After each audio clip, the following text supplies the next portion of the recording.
American men are facing a health epidemic. I bet you can guess it. Give it a try. Yo, obesity. Oh, yeah, that was a good guess. Yeah, obesity, yeah. That's not what I'm talking about, but give it another guess. What about heart disease? Whew. Yo, that's another good answer, right? Heart disease. That was good. That's good. That's not exactly what I'm looking for. So one more time. Man, everybody wimpy. Yeah, being too wimpy. That's right, too. But really, that's not really what I want to talk about today. Because there's one other significant health issue that men are facing today, and you probably wouldn't guess it, but it is loneliness and isolation. I know you're thinking, yeah, right. Does that sound familiar to you? Like something that's been going on for a couple of years with people? But look, even before the bug virus, men, when we enter our adult years, work takes up so much of our time. Then, when you get married and you have kids and you're busy running a house, and then, you got to stay in shape because you want to look as good as me. And, you get involved in the church and you have all this church time and stuff. You start to run out of time for friendship with other men. But when you find some free time, it's hard to tell the wife, hey, I'm going to go. You stay here, change diapers, check homework, and, stop them kids from fighting. I'm going to go hang out with the dudes. Usually that's not good for a marriage life, especially if you're not going to actually earn money. So what ends up happening is our male friendships slide.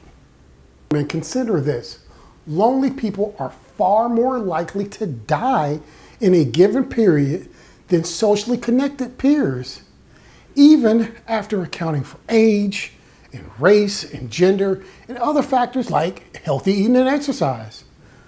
That is because socially isolated people have really an increased risk of cardiovascular disease, stroke, and progressive Alzheimer's. Gentlemen, do not be a part of this group. But you know what? This is not the whole of it. Did you know that loneliness matches like health risk factors similar to smoking? There was a BYU study done in 2015, and they looked at 3.5 million people over 35 years, and they found that people who identified themselves as lonely or isolated or merely people living by themselves are 26 to 32% more likely to die prematurely. No matter how you look at it, loneliness is a train wreck for your health and your legacy. Gentlemen, let me tell you my story. I was coming up on 40 and I was really friendless. This was a couple of years ago, but you know what? That crisis was at least 23 years in the making. See, all my friends were with my job, which was, of course, the military, right? So in the military, I'm moving every 2 to 3 years, and I'm getting a new set of friends every 2 to 3 years and not really ever looking back. And I realized at one point that I had no friends outside of my job. And I know I was fine too. I was like, okay, I have plenty of friends. You know what I'm saying? I'm connecting with them on Facebook. I'm emailing with them. We're having video chat phones. Like, yo, these are my friends, right? And I was constantly seeing people at work. And you know what? And when I needed to share something with somebody, there was always somebody there who would listen. And even after work in my family, I realized there was nothing left. Right after leaving the Navy, I came across a very trusted Christian author, and he challenged me to form close male friendships. And I was like, how hard can that be, right? I really didn't know anything about like the true risk that of isolation actually poses to your health. But I thought, hey, I was easy at forming friends when I was younger. This should not be hard. But I really listened to him when he drew the connection between having male friends and the success of your marriage. So when he talked about that, this is where he really grabbed my attention. Listen, man, letting our friendship with other men fade away, he warned, turns our wife into our unintentional focus where they become our only trustworthy confidant and friend. The godliest woman cannot empathize with you. She looks to you for leadership, and if you need direction from her, you really lose authority in her eye. Because guys, yes, she's our helpmate, but you're still the leader and you need to always be leading. And look, furthermore, how great of a confidant can she really be? Because as we talked about, we spend all our time with each other. So she's not going to have a fresh perspective, especially on stuff involving in the house. That's really where you need to get somebody to help you with it. And yes, I know my wife is really wise too. But you know what? If you're listening to an outside voice, they're going to probably consider something that neither one of y'all considered. We cannot push our wives into that role of being our number one confidant. We know we're guys, we know each other. We will give you the hard, unfiltered, man-to-man truth that even if it hurts your feeling or make you want to take a swing at me, I'm going to tell you because it's going to be better for you. You really cannot get that from your wife, and I think it's unfair of you to expect that of her. The benefits to your health and your marriage. God made men for friendship. We're made to bond together and be a brotherhood, and far too many of us have been opting out of it. So men, it is time to stop opting out of men friendships. Other men help us make up for our deficits. When you think about the Bible, I think about Aaron and how he spoke on behalf of Moses. Male friends also encourage you to look at God's glory in a new way. And other men can provide you with life-giving rebuke to stop you from making a very big disaster. That's what we all need men for. Jesus had Peter and James and John and his inner circle of male friends, and they were the ones that helped keep him up. But look, guys, friendships just don't happen. And there are really some essential elements for developing a male friendship. But you also need to do some things before you do that. So while you're developing this male friendship thing, make sure you have your identity in Christ. So we're going to get close to men. We're going to see their sins and their scars. And we need to be deeply rooted in Christ to honestly know by grace that we have been saved through Christ, not a result of our works. So make sure you have your identity in Christ whenever you're building a friendship.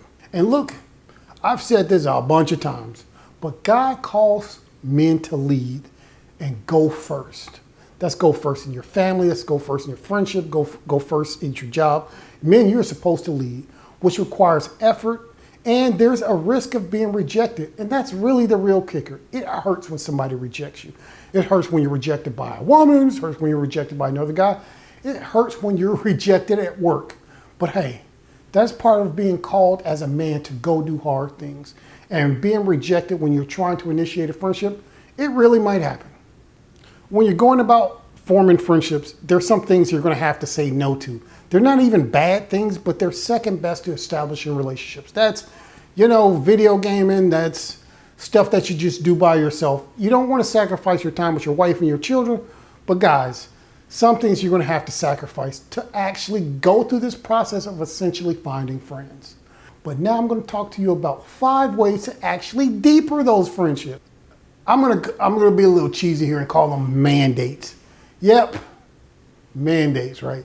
You need to spend some time with different men and see who has promising relationships.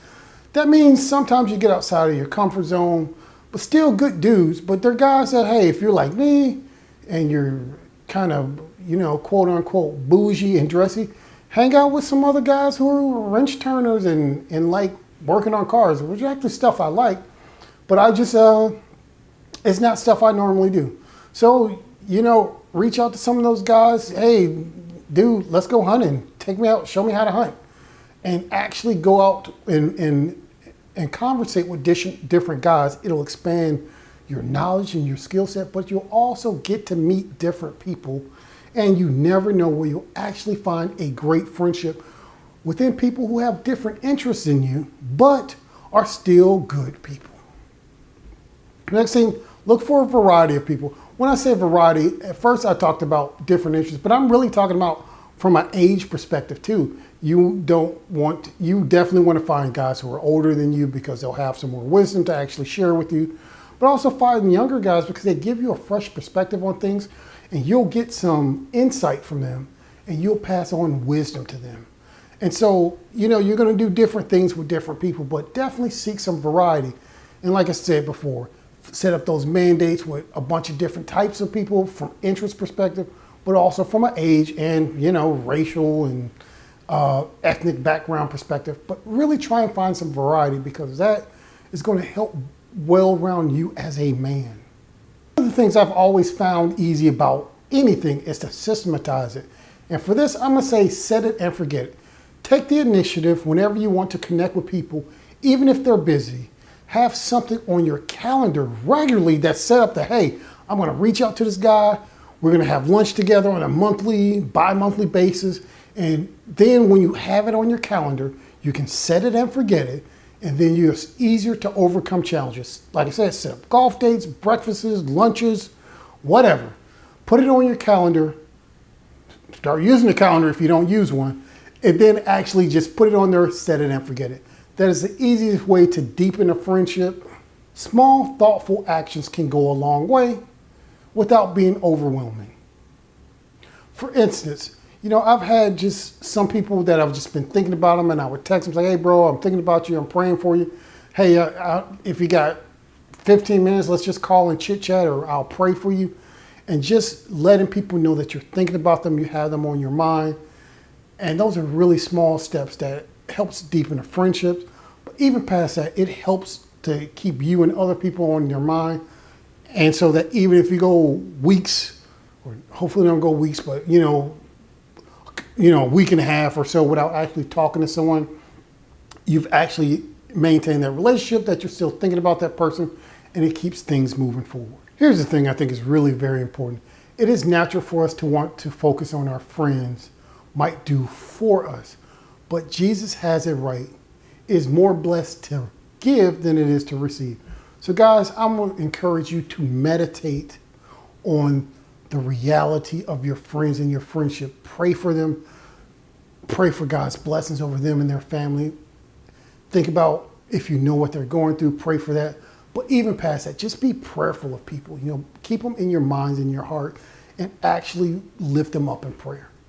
And that's gonna, you don't even gotta let them know about it. Just do that, and that will deepen your relationship with people. Guys, I now have a handful of close friends, which started out for me being actually friendless. And even as I've moved after getting out of the Navy, I've still been able to maintain these relationships with these people because firstly, understanding like it does you no good to be lonely and being isolated, even if it's just you and your family. Trust me, guys, your wife cannot be a great confidant for you the way you need a man to be. Group of friends, because you really don't want to overburden one or two people, but find people that you can actually trust, and you'll be there for them and they'll be there for you. You'll be happier, your family will be better, and your life will be better if you do those things. All right, gentlemen, thank you for stopping by. If you like this video, I got another one that I'm sure you're gonna love. Check this out. Actually, YouTube thinks you'll love it, but it's a great video because it's by me, so it's gonna be awesome. And thanks for stopping by, and I'll see you next time.